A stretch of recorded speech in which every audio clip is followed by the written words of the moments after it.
ప్రేమ, యేసుని ప్రేమ.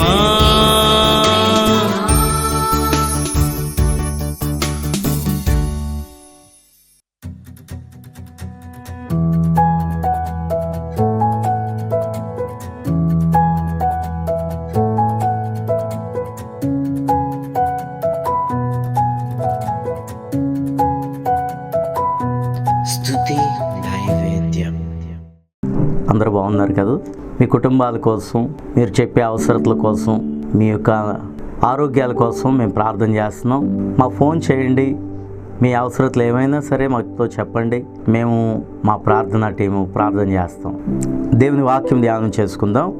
సమూయేలు 2వ గ్రంథము 5వ అధ్యాయము 10వ వచనం. దావీదు అంతకంతకు వర్ధిల్లెను, సైన్యములకు అధిపతియగు యెహోవా అతనికి తోడుగా ఉండెను. ప్రార్థన చేసుకుందాం. మహాపరిశుద్ధుడైన మా తండ్రి, మీకే వందనాలు ప్రభువా. ఇదిగో నీ బిడ్డలందరితో, నీ ప్రజలందరితో మీరు మాట్లాడండి నాయన. నీ వాక్యము ద్వారా మాకు తెలియజేయవలసిన విషయాలు తెలియజేయండి నాయన. నీ దాసుడైనా నన్ను మరుగు చేసి నీ ఆత్మచేత సంధించి నోటికి మాటలు అందించి నా నాలుకను వశపరచుకోండి. పుటము వేయబడిన నీ బంగారు మాటలు వచించడానికి నా నాలుకను, నోటిని, పెదవులను కాల్చమని యేసు నామమున ప్రార్థన చేయుచున్నాము తండ్రి, ఆమేన్. భక్తుడైన దావీదును గూర్చి దేవుడు అంటున్న మాటలవి. దావీదు అంతకంతకు వర్ధిల్లెను. నిజంగా దేవుని దీవెన మనకు ఎలా వస్తాయో ఈ రోజున మనము వాక్యంలో చదువుకుందాం. దేవుని యొక్క దీవెనలు ఒకేసారి వచ్చేయవు.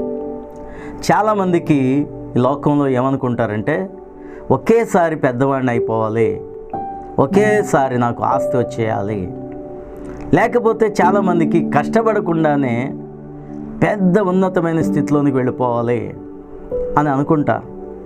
కానీ మనం దీవెన పొందాలంటే దేవుని దీవెనలు మనకి ఎలాగ వస్తాయి, దేనిని బట్టి వస్తాయో ఈ రోజున వాక్యంలో మనము తెలుసుకుందాం. దావీదు ఒకేసారి వర్ధిల్లలేదు. దేవుని యొక్క ఆశీర్వాదం అతని మీదకి అంతకంతకు వచ్చింది. దినదినానికి ఆశీర్వాదం పొందాడు, అభివృద్ధి పొందాడు.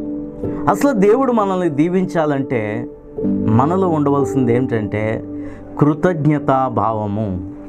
చూడండి, 103వ కీర్తన 1వ వచనం నుండి చదువుతున్నాను. నా ప్రాణమా యెహోవాను సన్నుతించుము, నా అంతరంగమునున్న సమస్తమా ఆయన పరిశుద్ధ నామమును సన్నుతించుము.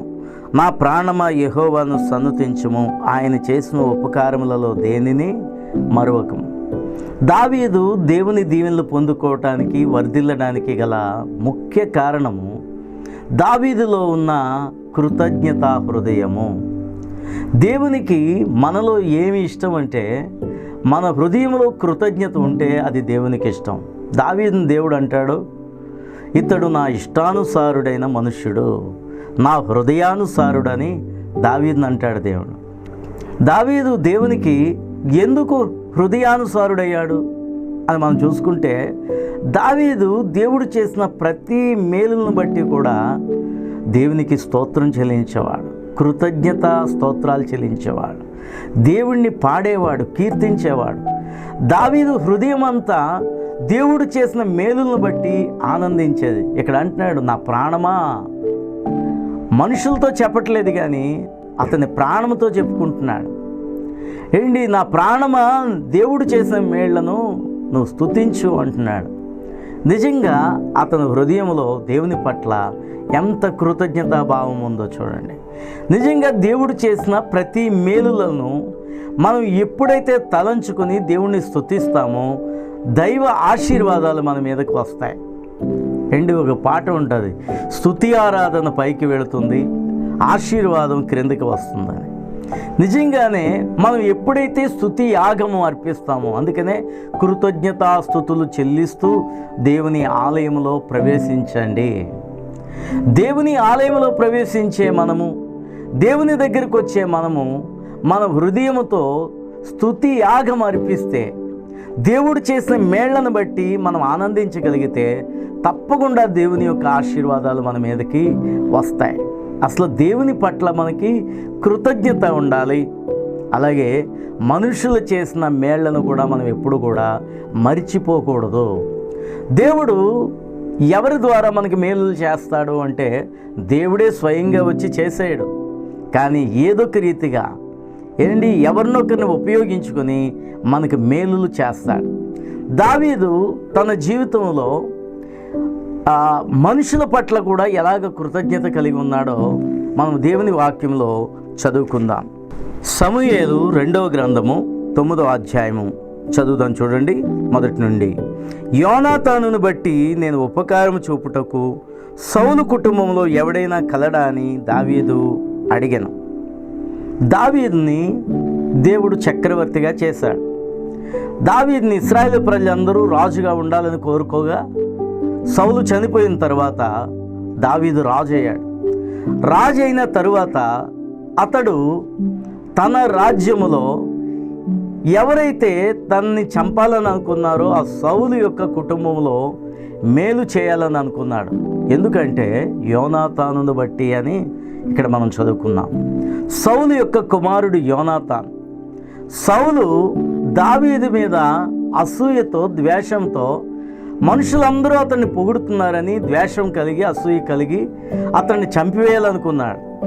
చెప్పాలంటే ఈ సౌలుకి దావీదు అల్లుడే. తన కుమార్తెను ఇచ్చి దావీదుకి పెళ్లి చేశాడు.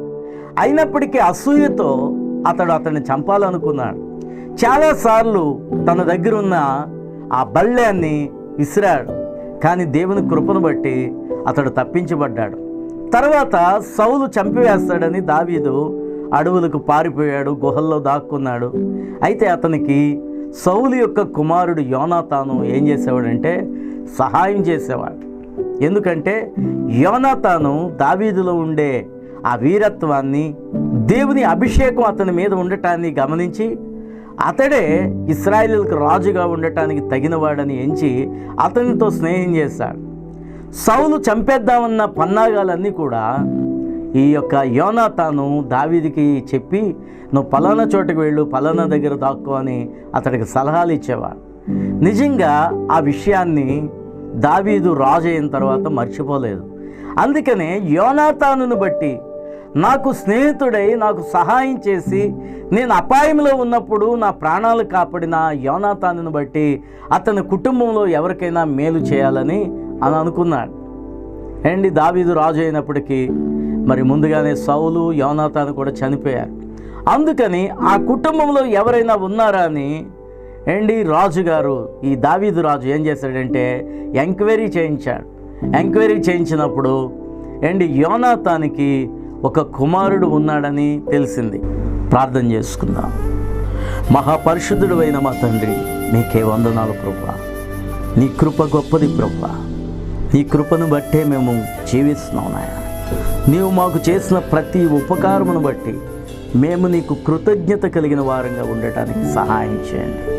ఇదిగో దావీదు మెఫీబోషెత్ను, ఇదిగో తండ్రి ఒక శత్రువు కుటుంబంలో ఉన్నవాడిని, ఇదిగో ప్రభ తనకు ఉపకారం చేసిన యోనాతానును బట్టి ప్రేమించి రాజభోజనం సదాకాలం చేసేటట్లుగా మనుషుల పట్ల కూడా ఎలాగ కృతజ్ఞత కలిగి ఉన్నాడు, అట్టి రీతిగానే మాకు మేలు చేసిన వారి పట్ల కృతజ్ఞత కలిగి ఉండేవారంగా, నీ పట్ల కృతజ్ఞత కలిగిన వారంగా ఉండేటట్లుగా సహాయం చేయండి. కృతజ్ఞత వల్ల వచ్చే ఆశీర్వాదాలు మేము పొందుకునే భాగ్యమును అందరికీ నీ దయచేయమని యేసు నామమున ప్రార్థన చేయుచున్నాము తండ్రి, ఆమేన్. నీ సేవనే జయ ధన్యమేసయ్యా.